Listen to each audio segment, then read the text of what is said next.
그러니까 잘 준비해서 극복을 한다는 표현이 결코 과하지 않다. 근데 저는 좀 많이 봤어요. 주변 언니들 보니까 갱년기를 좀 창피하게도 생각하고요. 여자로서는 좀 기본적으로 이게 끝이다 이런 말도 많이 하고. 그렇게 극단적으로? 예. 이게 갱년기는 그냥 지나가는 게 아니고 극복해야 되는 수준인 거죠? 그럼요. 그러니까 이게 쉽게 설명드리면 갱년기는 여성 호르몬 에스트로겐이 감소하면서 나타나는 거예요.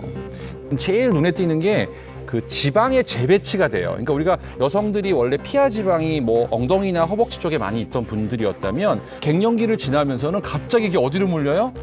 복부로. 그러니까 살이 찌는 것도 중요하지만 이 지방이 어디에 있느냐가에 따라서 완전히 달라지는 거거든요. 이 복부로 몰린 지방은 결과적으로는 인슐린 저항성이라는 걸 만들어서 각종 만성 질환의 원인이 돼요. 뭐 예를 들면 당뇨 같은 것도 있겠죠. 네. 결과적으로 다들 걱정하시는 심혈관 질환까지도 발병이 높아지죠. 우리가 생각해 봐야 될 게 뭐냐면 네. 여성의 갱년기 이전에는요. 이런 만성 질환들이 주로 남성들이 훨씬 많죠. 이 갱년기를 지나면서는 여성도 똑같이 따라오고요. 심지어는 더 많아진다는 연구들도 있고요. 여기서 핵심이 되는 거는 이런 만성 질환으로 인한 사망률은 오히려 여성이 더 높다라는 연구들이 계속 나오고 있어요. 그러니까 그만큼 준비가 안 됐다고 해석을 해야 되는 게 아닐까라고 전문가로서도 생각을 하게 되니까 결국 갱년기라는 거는 넘긴다라는 측면이 아니라 잘 준비해서 극복을 한다는 표현이 결코 과하지 않다. 이런 설명을 드리고 싶어요. 갱년기에 대해서 이야기를 좀 나눠야 될 것 같아요. 근데 저는 들은 바로는 이 갱년기가 어느 정도로 무섭냐면은 갱년기랑 사춘기랑 싸우면 갱년기가 이긴다는 말에 저는 와 진짜 대박이구나.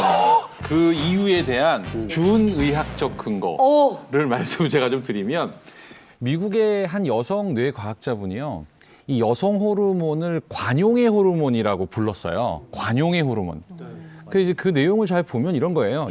여성 호르몬이 이제 풍족할 때에는 일단 자녀들에게 헌신적이에요. 내 걸 다 내주죠. 어떤 상황에서도. 근데 이 여성 호르몬 에스트로겐이 사라지기 시작하면 갑자기 각성을 하게 되는 거예요. 나는 뭔가. 도대체 나는 이 희생을 하면서 살아 나는 뭔가라는 거를 생각하게 되죠. 그러다 보면 굉장히 슬퍼지기도 하고 우울해지기도 하고 뭔가 생각하게 되고 그러면서 정말 강력해지는 거죠. 자아를 찾는 것들이. 사춘기 따윈 이길 수 없죠. 절대로.